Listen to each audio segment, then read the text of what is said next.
So the topic today, we've got two basically, cybersecurity, and then that's the first part, which is kind of the bad news. But then revenue strategies from your properties, which is the good news. And these are revenue strategies that even occupiers, big corporates can use when you're occupying your buildings and you've got your employees in them. There's still possibilities for making revenue with the actual structures that you have on your corporate campuses or your buildings themselves. So we'll talk about those.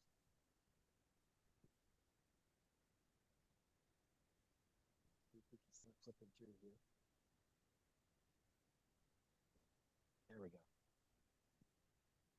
I'm going to hide this. Excellent. All right, so there's our outline for the day. Cybersecurity strategies. We're going to talk a little bit about the landscape that's out there, why it's getting worse, because it is, and why is this such a big deal.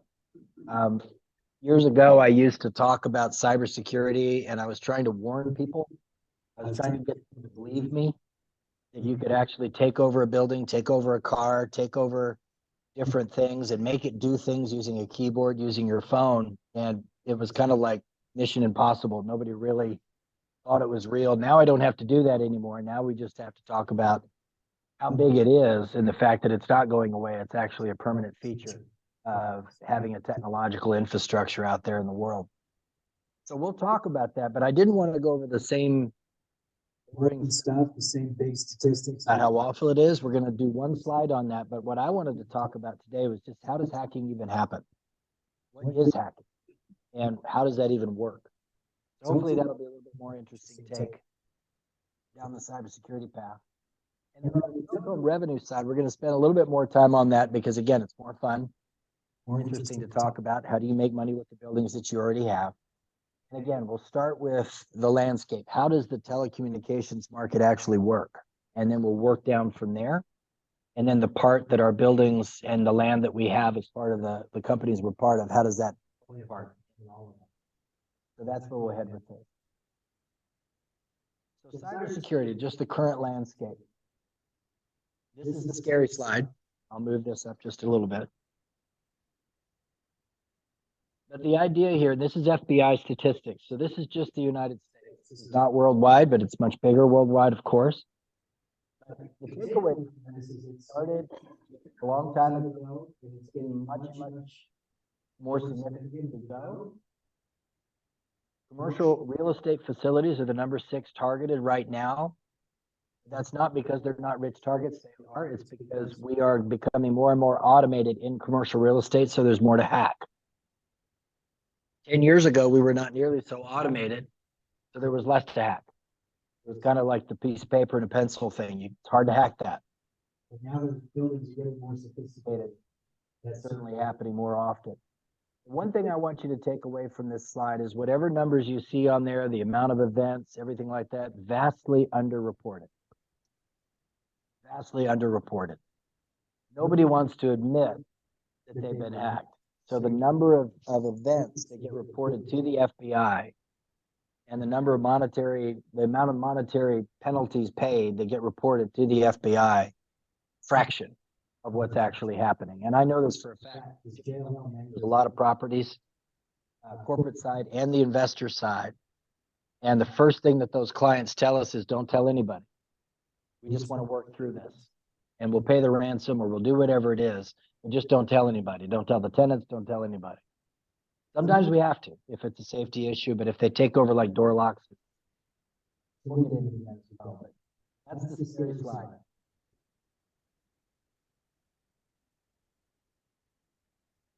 So why is this getting worse? There's 2 big reasons. One is this: we're connecting everything together.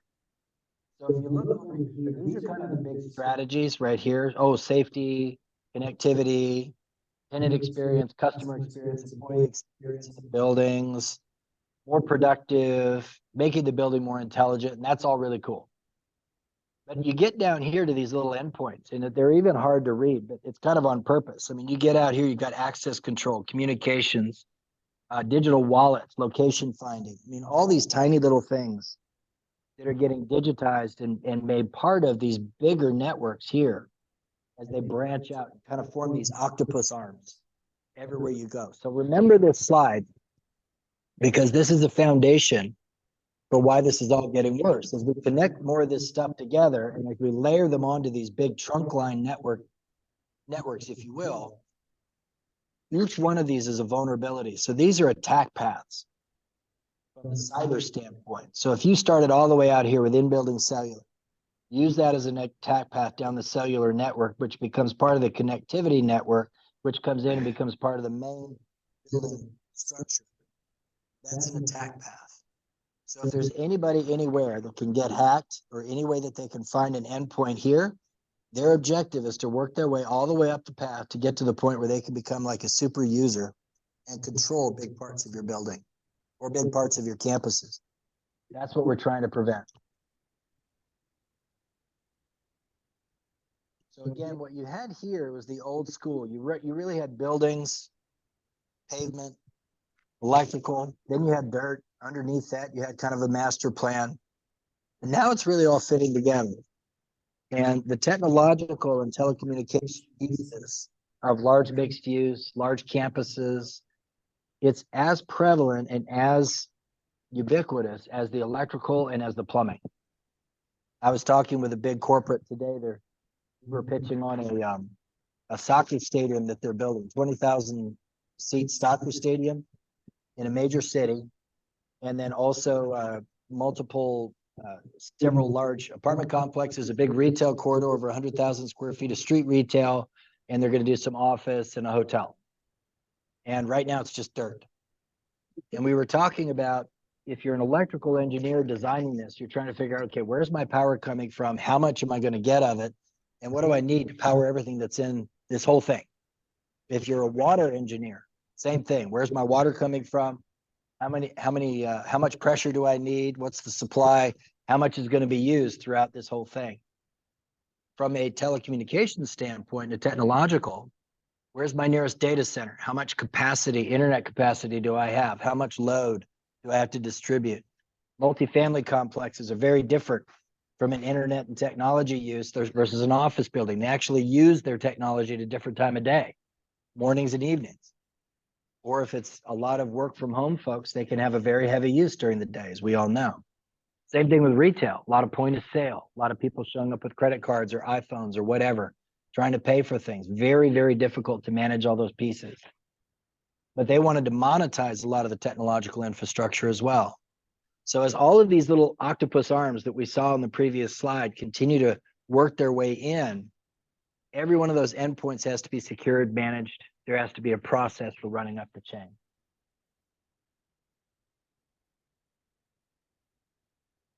So what's another reason why this is getting worse? It's because it's highly profitable.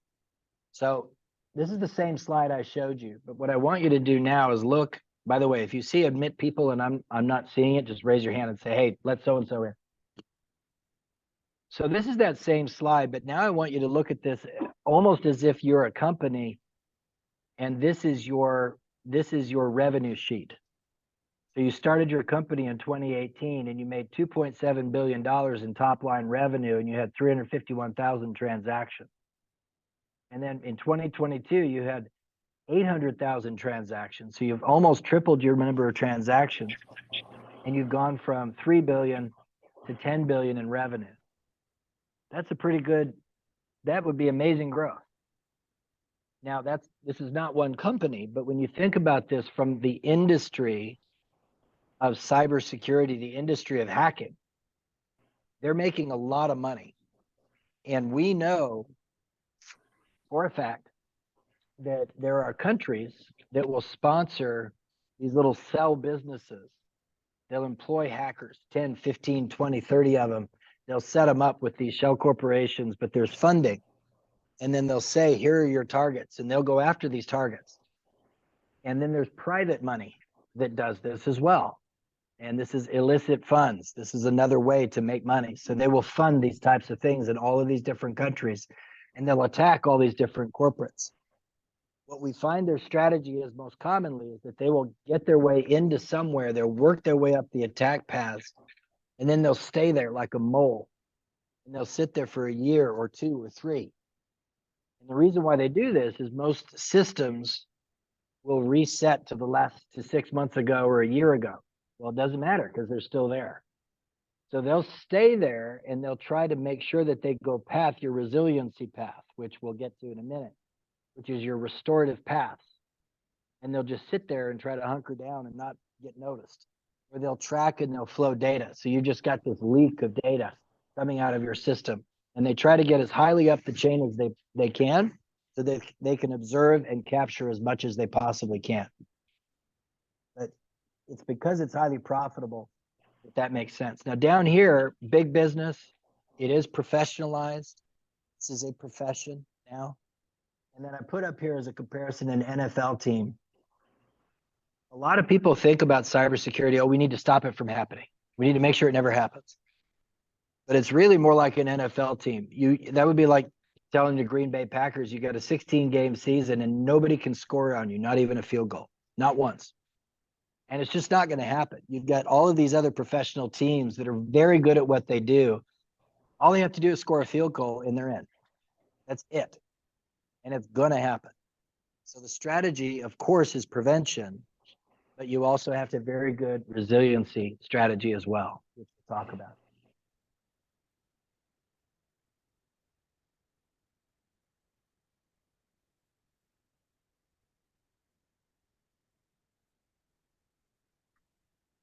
That's a great question. So for everybody on the Zoom, he asked if these were losses, like money paid out to hackers, or is this the full package, like remediation and replacement and all that, correct?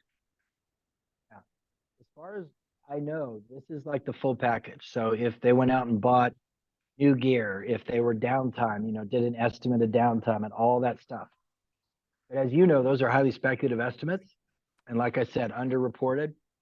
So it's a lot, but it's a lot bigger than it really is. But yeah, because all of this is, downtime is huge, everything. So what is hacking as a whole? No, really? And again, this is me trying not to be boring, because if you're going to come and speak to people, you try really hard not to be boring. So I tried to do something that's a little bit different. We've all heard these wonderful scary statistics. Now we've talked about them, great.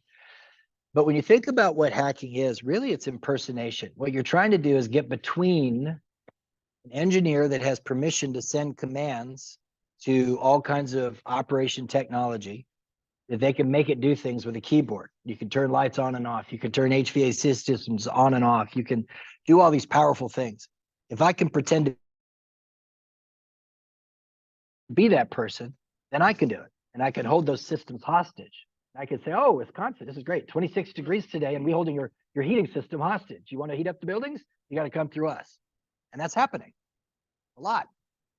So by being able to impersonate somebody, hijack their command, hijack their information, you get in between that person and the system, or you get in between that person and their information, like their banking records, their medical records, the records or the controls on, if you're doing a manufacturing process, a lot of foods are mixed and the ingredients are put into these huge vats electronically. So much sugar, so much preservative, so much this, so much that. If you mess with those, then you have to basically toss everything because you don't know how much it's been messed with. Has it gone toxic? You can't afford to test it all. So there's all these different ways, but you're trying to get in between that. So believe it or not, a lot of our email work and a lot of our command traffic and our computers and everything still functions according to the protocols of old mail. Now you have to forgive my rudimentary design stuff here. Can you see my cursor? There we go. So you've got your contents. This is your command or this is your information. And then you've got your addressee. This is where you're sending it. You've got your return address where it came from. You've got your stamp, which is the network you're operating off of. And then you've got your cancellation, which means you sent it, sent and received. The old structure is right here. You've got your proverbial mailbox. You put up your flag because there's something in there to grab. It goes to your post office with your local carrier. They take it to the distribution center, from the post office to the distribution center. The distribution center or the plane or whatever gets it to the next local post office where it's closer to your sending it, and then they stick it in somebody's mailbox or in their box. Now the security on this, at this end and at this end, very, very low. Just picture walking up to somebody's mailbox and going, oh, that's very interesting. you pull that out, you can totally steal it. Like it'd be like sending cash in an envelope. It's just right there. But then it gets to a post office, at least it's locked, right? Federal employees. Gets to a distribution center, there's usually big, huge fences, there's security guards, there's security cameras, all that stuff, very secure. So if we translate it into the digital world, believe it or not, it's still very much the same. You have these information packets that you send, or these command packets that you send. That's the content. You have the address you're sending it to. Now, everything that you have that's digital has a MAC address. So this is a MAC address. MAC stands for Media Access Control. So this device was produced, this one is an Apple 12. It has a 32-digit signature. It knows exactly what that 32-digit signature is registered with all of the data centers around the world. They know that I own it. It's registered to me. They know that my stamp is T-Mobile. So I pay money to T-Mobile, and then T-Mobile takes all of my stuff and shepherds it all around the world if I send a text, this, that, and the other. But they know that everything, this return address, is right here, and they know it comes from me. So if I were to liven up this phone, take the cap lock off or take the security off, and then it's ready to go, and then if I were to hand it to you, and you knew my passwords, you could transfer my money around through my banking app. You could send control commands to my JLL computer and access different things that I do. You could call my wife, because her contact detail is on my auto dial, all these things. So this MAC address, this device, has this 32-digit address. Now, what's interesting when you think about this, a device like this, everywhere I go, it's sending out a quick ping all the time. It sends out this little homing pigeon ping. And what happens is you walk into these rooms, and if there's Wi-Fi here, which there is, that Wi-Fi broadcast receive unit hears that ping, takes it all the way down to the router. The router goes out, finds the nearest data center, and says, oh yeah, that's MAC address 32-digit so-and-so, that's Jason Lund. So he's sitting right now in the Thrivent conference room. So if somebody needs to route a call to me, they'll find me and route it to right here. And then if I wanted to send a text to you, for example, I would do that, and it wouldn't go from here to here. It'd go from here all the way out to the nearest data center, come all the way back, and then to you. And that's because her address would be right here on the send. It would go through the T-Mobile network. It would get sent and then received, and it would be from me. And so if I sent her a text, she, on her MAC address device, would be able to open this and read those contents. Unless somebody owns her MAC address, and then they could open it instead of her. Yes. Yes. You got the Wi-Fi. Are you still being followed through GPS signals? So the question was, let me get this right. You've got the Bluetooth, right? And what was the other one? Oh, Bluetooth off, Wi-Fi off, and then what? That's it. Are you still being followed through GPS signals? Yes. So if you've got Bluetooth off and Wi-Fi off, you are still being followed through GPS signals, because you've got cellular data as well. That's off too. That's off too? Yes. Then ostensibly you are off, but in the United States, there's the E911 network. Okay. So that's for emergencies. So even if your phone runs out of power, it stays, there's a little bit of a reserve. And what that does is it keeps pinging. So in emergency situations, the government, federal government, FBI, Homeland Security, Sheriff's Association, there are other groups that can access this. Like if I was lost in the wilderness, they would hit the E911 network, and they have access to this, and supposedly nobody else does. Supposedly. But they would be able to find my phone even if it were dead to me. Now, if the phone were completely destroyed, or if it were completely dead and out of power, then no, I would be off. But like in the movies, when you see them take the back of the phone off, take the chip, break the chip, throw it away, stomp on it, pour water over the top of it, and burn it in the fire, then it's off. But that's the subtlety there, is that the E911 network. And in the US government, we passed that after 9/11 actually. And AT&T got the contract to put out the big 9/11 network. It's called FirstNet.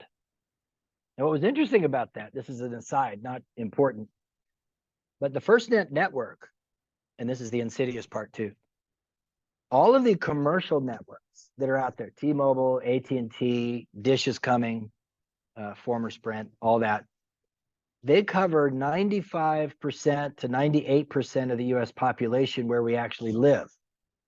But there's a lot of open spots in the United States that aren't really covered geographically. And that's okay for commercial networks. But what the government said was, well, that's not okay for an emergency network. So they said you have to cover the entire United States geographically, not demographically. Whole different game. So AT&T had to go out. They took a lot of government money to do this. They had to go out and cover, they still haven't quite finished it, the entire geography of the United States. So anywhere in the United States, you can be found. And that's good if you're lost. But it's not good in some other ways. That's right. But it doesn't mean that anywhere in the United States you'll be able to get a cell phone call, because you can't access the FirstNet responders network unless you are registered as a first responder. So I couldn't go out in the middle of the desert and get a phone call because T-Mobile's not out there, but they would be able to find me from a cybersecurity or from an emergency standpoint, if that makes sense. Yeah. I don't know. So that GPS data is being collected all the time. Is it, so he said the GPS data, is it saved and for how long?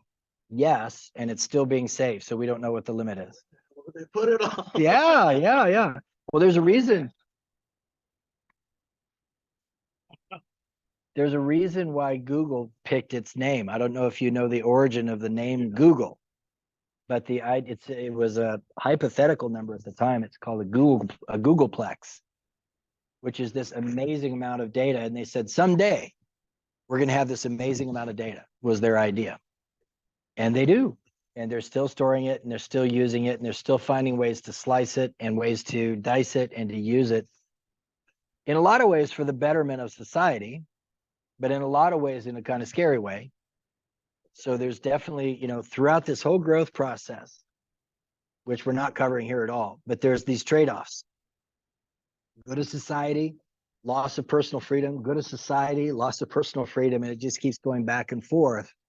And we see it implemented throughout world governments in different ways, right? There's some governments that have a lot more visibility, a lot more mandate, and there's other governments that don't. So it's interesting. We're working through it. It is. Yeah. And that's not even just through phones, but it's through wearables and some other things as well. So in this process of email distribution, it's very similar to mail. So you've got your local device. It goes through a virtual post office, which in this case would be your local router or your business server, something like that. And then eventually out to data centers. Now, data centers, extremely secure. AWS, if you were to look at their protocol, you can just pull it up on Google and their advertisements, but they have like 100 different international cyber protocols that they follow. It's crazy.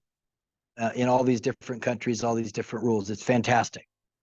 But then it goes out to more local data centers, more local distributors of that data, and eventually finds its way to a single device or a single computer. And we could be working off of, some coffee shop Wi-Fi, and we're just wide open.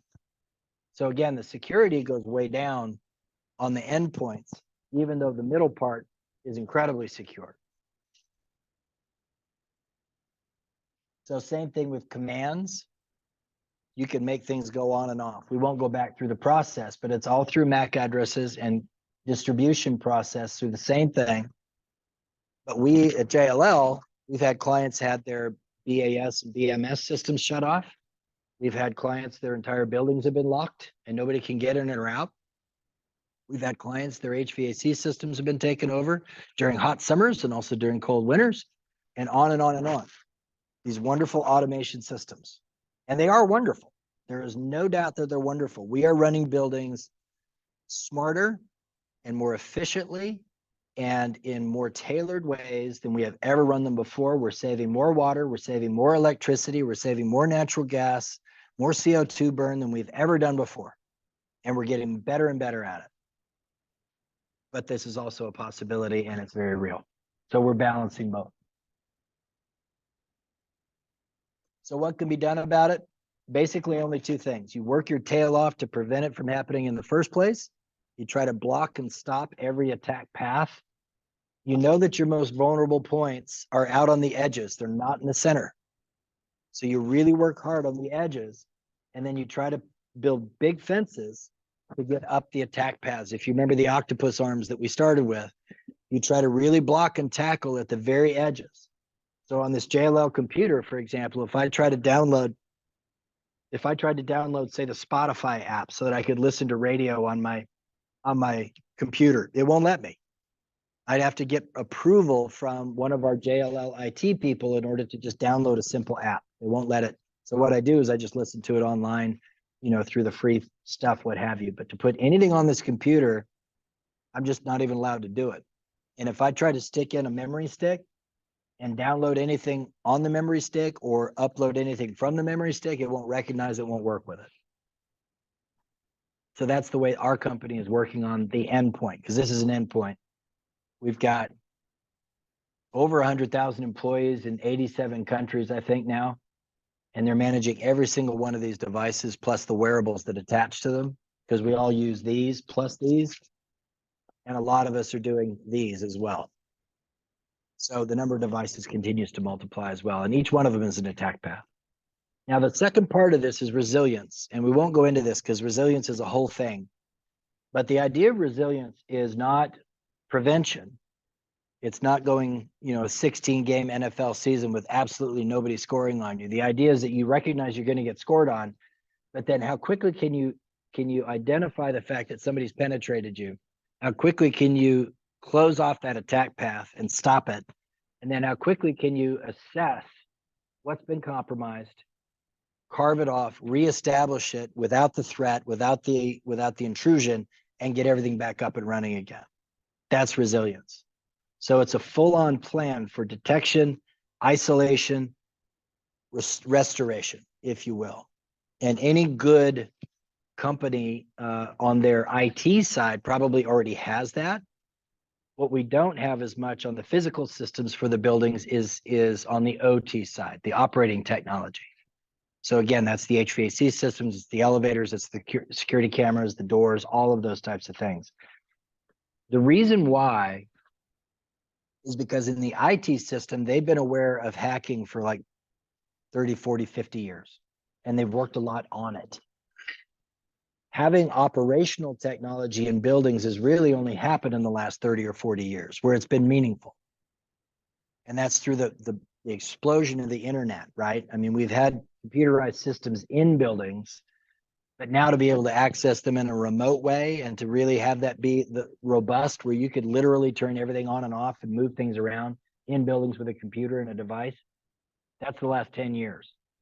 And it's not because the technology hasn't been there. It's just that real estate people have been slow to incorporate it, to actually buy into it, hook it all up. But then what they've done is they've done it through vendors on an individual basis.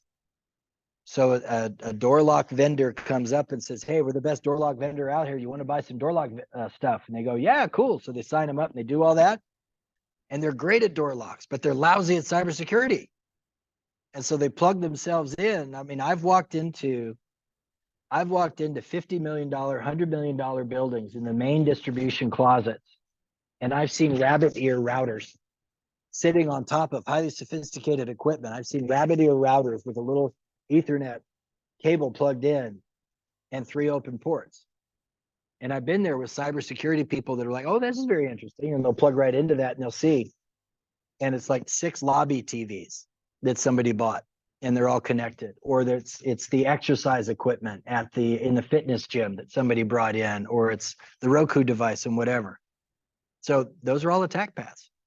And it's because we've not really done it in a strategic way, holistic way, that has exploded the way that it is. So what we're trying to do at tech infrastructure, is clean that up, systematize it, converge networks, put them on a managed network that actually can be monitored, and provide security that way.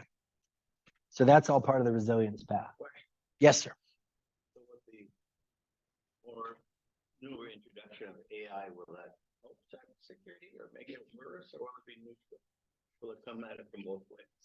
So the question was, will AI help cybersecurity, make it worse, or will it be neutral? Come at it from both ways. I think both ways.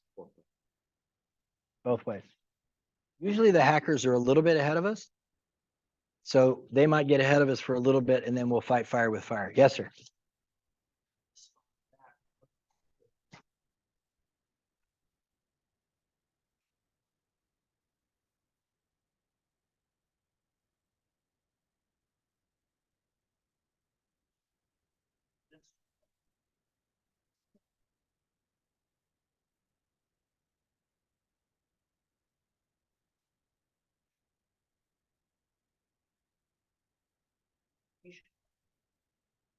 Oh, yeah.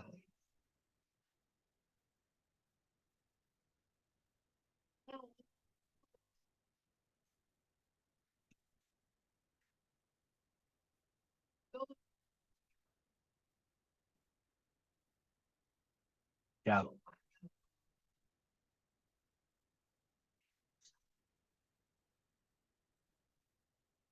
Yeah.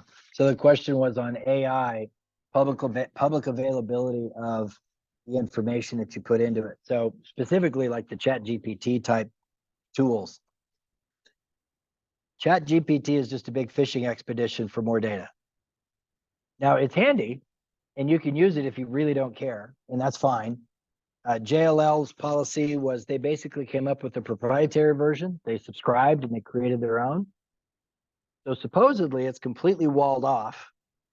This computer will not access public Chat GPT or any kind of public AI. We have a JLL GPT that we're allowed to use. It functions in a similar way, but it's supposed to be in its own bucket. Supposed to be. But there's a lot of other uses for AI that aren't out there publicly. You have to purchase, you use them for different things. All it is an acceleration point. It makes things go faster and allows you to move faster as a hacker or as a defender. So it's going to be on both sides again. It's just going to be how fast it goes. Great question. So telecommunication revenue. This is more the fun stuff. So hopefully this is more fun to talk about. How does this market work? So I think we've all seen these maps. This one's T-Mobile. I'm a T-Mobile guy, but it could be blue for AT&T. It could be red for Verizon, whoever you are, whatever you've got.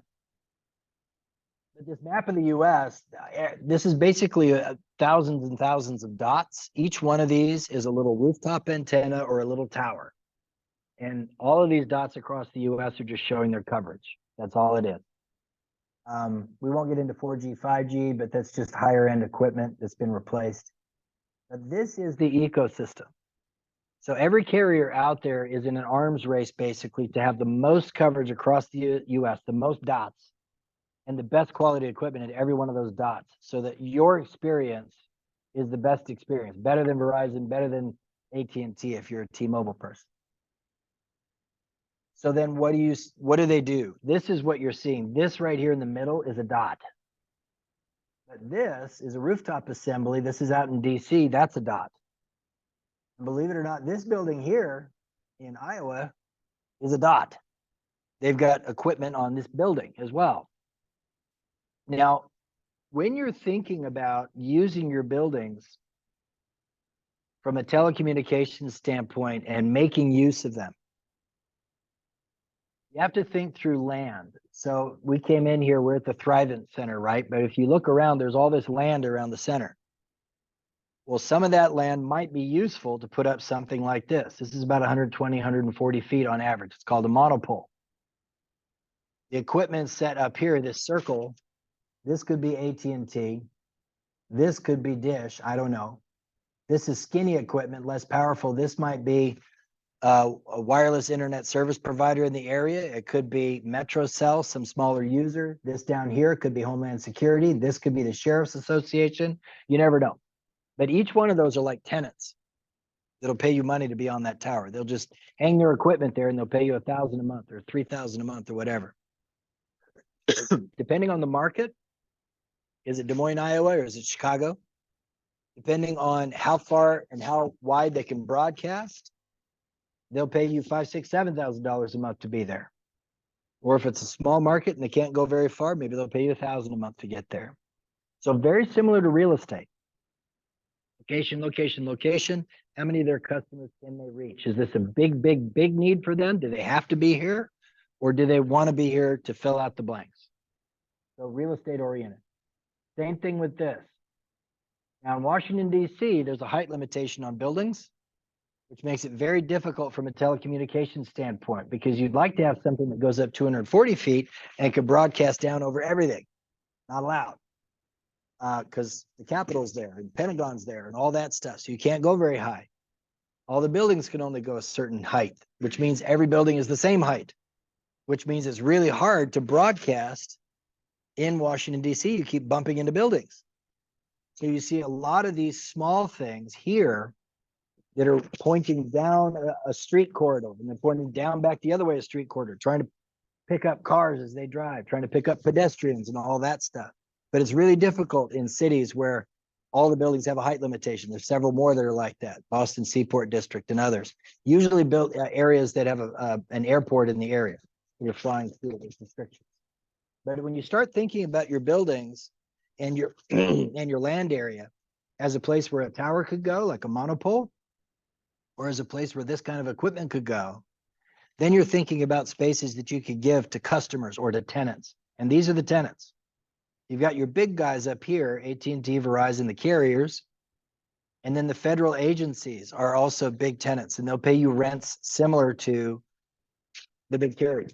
Then you get down to the locals, they'll pay you something, and you can get down to regional players, they'll pay you something, and even smaller groups like wireless internet service providers, like Link and others.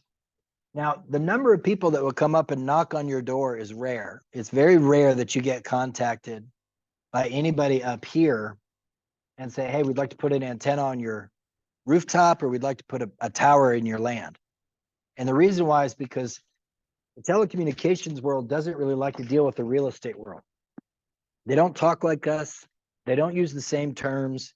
They show up and they say, hey, we want to put up a 220 megawatt, this, that, and the O distribution. We're going to need this, that, and the other, all this other stuff. And the real estate people look at you like, why should I even listen to you?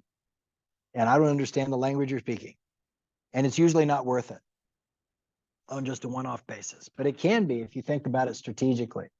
So when you start thinking through, will my property work for this? Or will the portfolio of properties that I work with, will they work for this? You have to start thinking through, first of all, the practicalities. Like if you're going to go to your board of directors or go to your C-suite and say, hey, we want to start putting antennas up all over our buildings and we want to start allowing towers, they go, what? And they're thinking about those big, ugly towers like I showed you with the equipment everywhere, ugly, nasty, everybody sees them everywhere you go.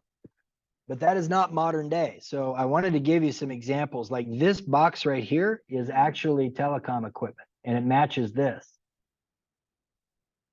This pole at the trailhead, this is the Grand Tetons National Park. And this pole is a telecommunications device. Very, very unobtrusive. This tree, that's actually a good tree. You pass right by it if you don't think of it. This bell tower here, this whole assembly is telecommunications. This clock tower, telecom. This add-on right here, you can see the seam. But that box is telecom. This flagpole is telecom. And then this is one of my favorites. I love this. It's in the desert, but that is a legit looking cactus right there. And you'll drive right by that and never even notice it. So if you're looking at and seeing telecommunications equipment, it's old stuff. Now, there's a lot of it out there, but it's old stuff. So you don't really have to have a fear of telecom equipment coming onto your buildings. They can mask it, they can disguise it, they can color match it, but you have to specify that that's what you want. And you have to put in your legal documents. You want aesthetic approval, engineering approval, wind shear approval, engineering sign-offs and protocols. You want all of those things in there. So that's part of the negotiation stage, which our group helps with, by the way. We walk big corporations through this all the time. When you think through pragmatically, as you start to think through your buildings, what do the tenants want? All those people that will pay you money. this is what they want from a rooftop standpoint. They want at least 4 stories usually, and below 30 stories. They don't want to be too high, and they don't want to be too low. And the reason why is the frequencies that are getting used now, they don't do well if they're 50 stories up, 60 stories up. That's too high. So also they're looking for power and fiber. Now, most buildings have power available on the rooftop, and most buildings, it's easy to get a fiber cable from your main teleco closet all the way up through your conduits into whatever equipment they've got running on your rooftop. That's pretty easy. So then you've got power, you've got fiber, and then they just need access to your rooftop, and you can regulate their access. Most of the time they'll say, oh, we need 24/7 access 365 days a year, and they'll show up at midnight. And they do that. And then they'll demand that management be there, which means you guys. But no, they don't need that. You can specify business hours in case of, unless of emergency, and then that has to be approved. So there's a lot of things you can negotiate in.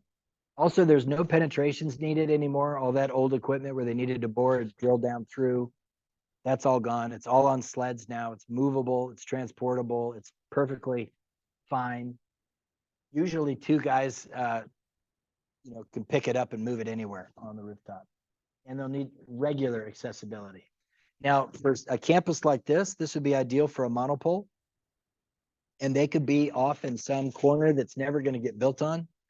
Usually 30 by 30 is enough, because at the bottom of that monopole is like this small mobile home, if you will.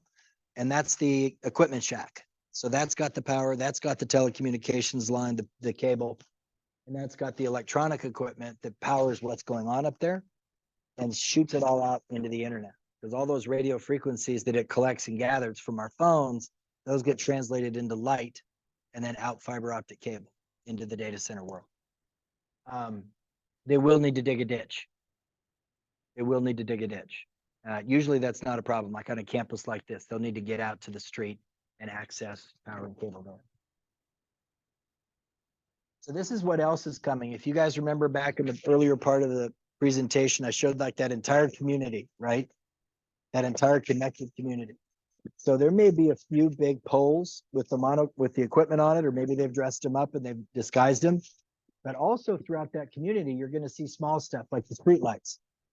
Right now, we're working on a campus. It's 2,000 acres. It's between Atlanta, Georgia, and Athens, Georgia. It's a big nonprofit. It's called Rowan. And we're putting in the first 2.5 mile road that accesses the first phase of that 2,000 acres, the first 800 acres. 50 streetlights are going in that 2.5 mile road, and they're all smart streetlights. They've got cavities in them for Wi-Fi and for cellular. And then they've also got room on the top, another cavity space for living lab. In this nonprofit, there's 3 universities: University of Georgia, Georgia Tech, and Elon, which are all Georgia universities.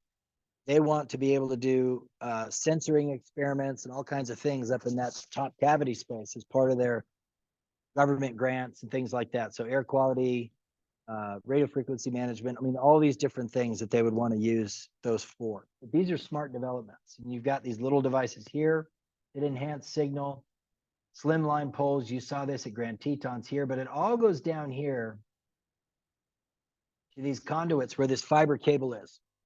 And then all of that shoots out. You talk about data, that's where all the data goes. Yes, sir.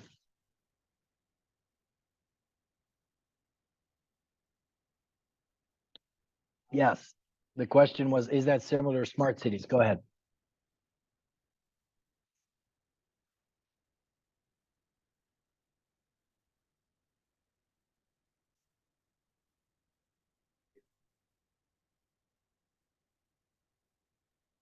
Yeah.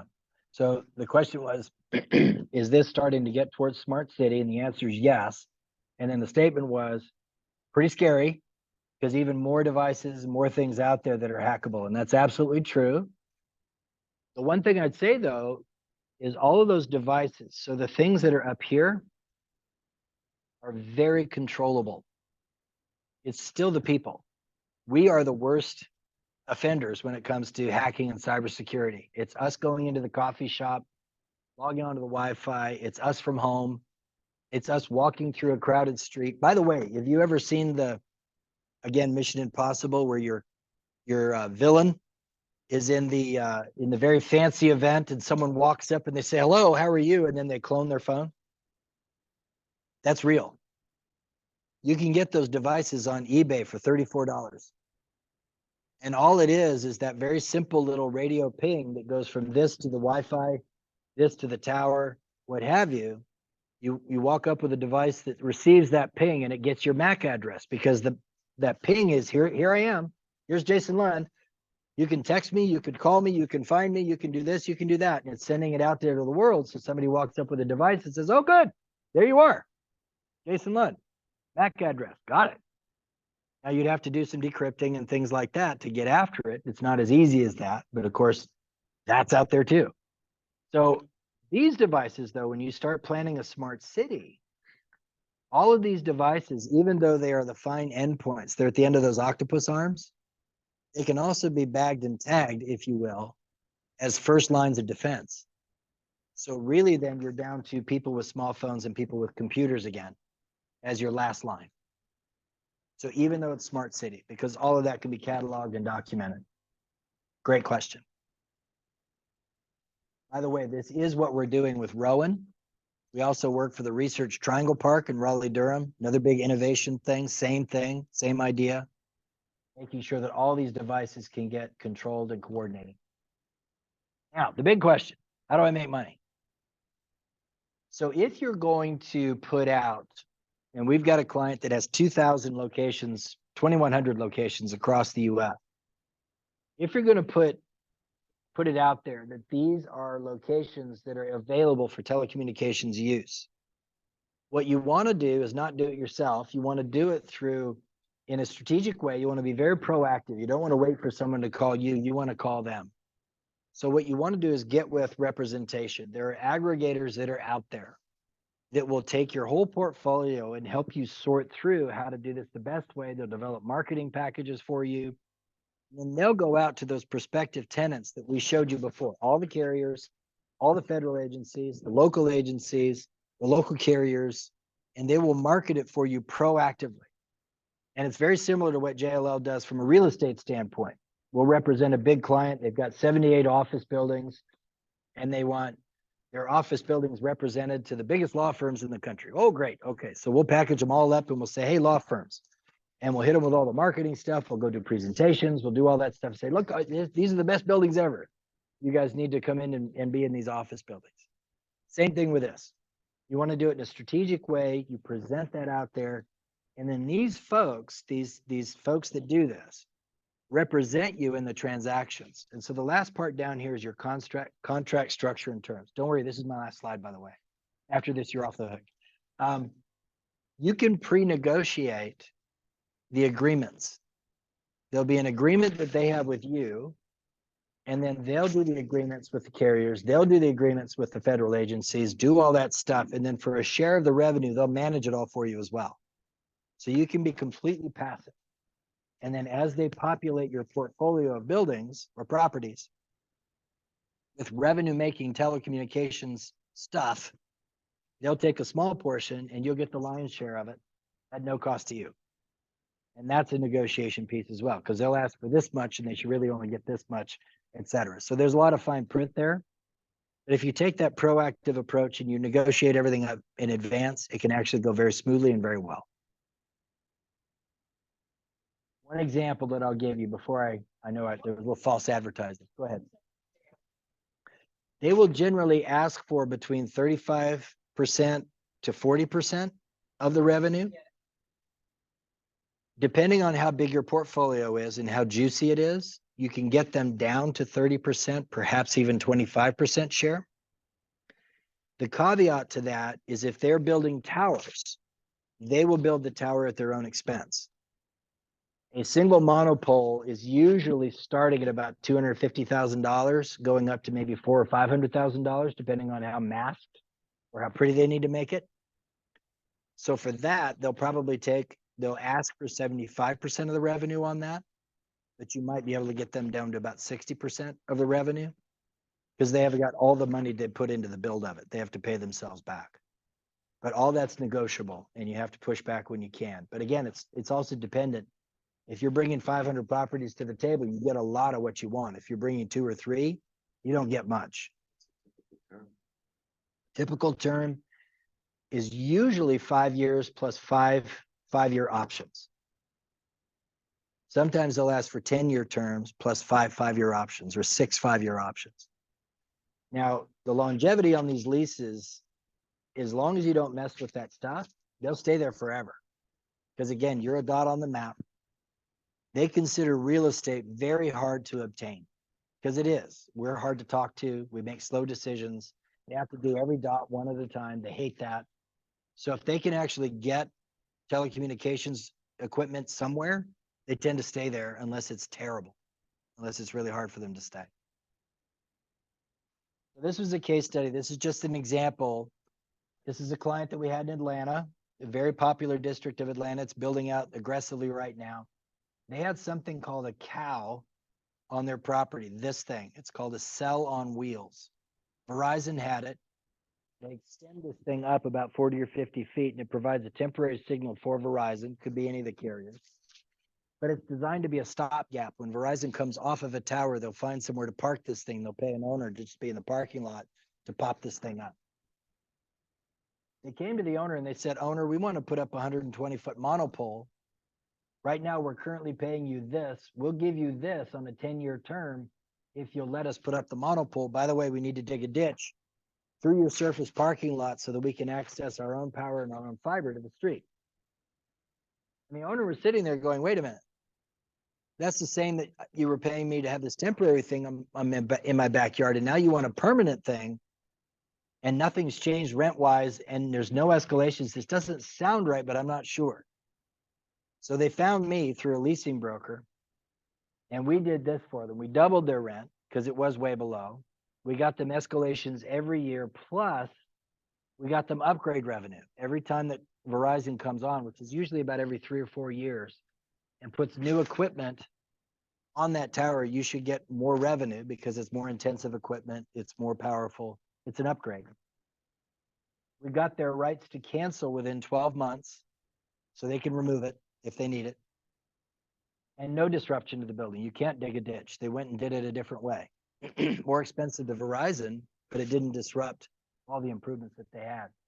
So at the end of the day, and this case study is a couple years old, you can tell, $700,000 value to the asset at a 5% capitalization rate. Now, I know we don't think that way in terms of corporate, but corporate works on price earnings ratio, same idea as a multiplier.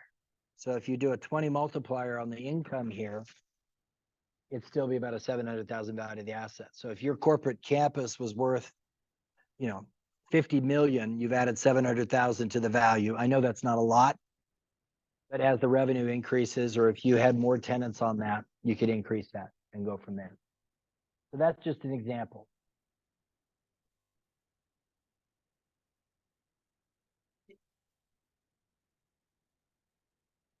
Great question. So the question for everybody that's still on, if you're still there hanging with us, if an entity puts up the pole, can you put other tenants on the pole? Is that the question? Yes. So it depends on who put up the pole. So Verizon put up this pole. I told the owner not to do that, actually. I told the owner to go with a private party to do it. They didn't care. Verizon was there. They just did it. If Verizon puts up the pole, nobody else is going on that pole ever. It's just Verizon. If an entity puts up the pole, and these are those aggregators I was telling you about, Crown Castle, SBA, Vertical Bridge, Diamond, just go down the list. Then you'll get more. Because they own the pole, they do not own the equipment. So they lease space on the pole. And they'll sell it. And they'll push for escalations, they'll push for more tenants, they'll push for all that stuff, which is great for you because you're getting more money just like they are. So your interests are aligned. Excuse me. Any other questions?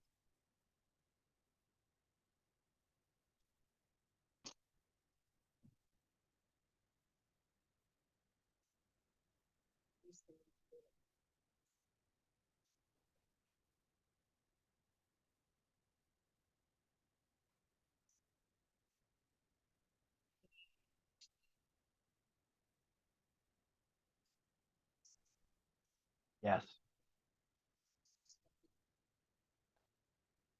100%. So the statement for the people that are watching on Zoom, she said, I suppose that as 5G and then probably 6G come along, there's going to be more and more need for more and more sites. And the answer is yes, absolutely.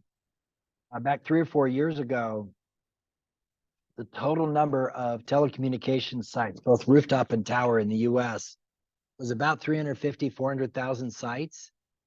For true 5G, the way that we're advertising it, and for upload, download speeds and all that, we're going to need about 850, 900,000 sites in the US. And we don't have it, not even close. So the number of sites that we're going to need is growing dramatically. The power levels and the sophistication of the equipment on every single site is also going to have to increase dramatically. So the equipment itself is getting better and better, which is sort of reducing the need for new sites, but still we're going to have to at least double the number of new sites. And so again, that goes back to a strategic approach. If you've got 500 sites or 200 sites professionally represented there out in the marketplace, and everybody knows about you because you've got people marketing your portfolio everywhere. If you get a new person that comes in, a new entity that comes in, and by the way, the people that have bought Spectrum, meaning they want to put devices up and broadcast and receive, you buy your Spectrum from the FCC, Federal Communications Commission. The number of new tenants that have entered the marketplace, there's like 15 or 20 of them, and they include Google, Meta, Cox, Cable, Spectrum. Gosh, I mean, there's like 15 or 20, a lot of the names you'd even recognize that have bought frequency, that meaning that at some point they want to broadcast and receive. They'll try to get on your rooftops, they'll try to get on those towers, etc. So it's going to continue to expand and grow. So it's a great time to get in if you're interested. Let's know if there's any correlation to kind of health ramifications. Yeah. So the question is, do you know if there's any correlation to health ramifications because of the broadcast received? The answer is yes. This has been studied for, well, since cell phones became a thing. What these are, it's interesting. There's what we call, way up here, there's microwave frequencies, and that's at like 60 gigahertz and above, and literally cook your food type frequencies. What they found is that they're useless for cellular. They don't go very far and they don't penetrate anything. Like a tree that has leaves on it would block that signal. So all of the frequency signals now pretty much are from about 700 megahertz. Well, there's lower stuff, but there's 600 to 700 megahertz up to about 900 megahertz. And then there's like the Wi-Fi frequencies, 2.4, 5.0, 6.0 is coming. This is the gigahertz spectrum. And then there's a new set of frequencies that were released in the last 10 years, 3.7 to about 3.9 gigahertz. Used to be controlled by the Navy, but they released that. All of those frequencies have been passing through our bodies for 30 years. And they've done a lot of white papers, a lot of studies. You can Google it. It's all out there. There's no health risk. All you would have to do would be to avoid standing in front of a major repeater like this for like an hour. If you did that for an hour, there'd be a problem. So other than that, though, there's not much impact. And so around your rooftops, there's actually radio frequency safety protocols. The FCC puts those out. They update them regularly. And again, in your contracts, you can specify that whoever's managing your rooftops, that they will abide by the latest FCC protocols and that they will continue to update and upgrade their radio frequency safety protocols, regardless when the contract was signed. They have to keep rolling up as new stuff is found. But you have to specify that in your agreements. And I think we're at time. 12:59. A minute to spare. Thank you very much, guys. Appreciate it.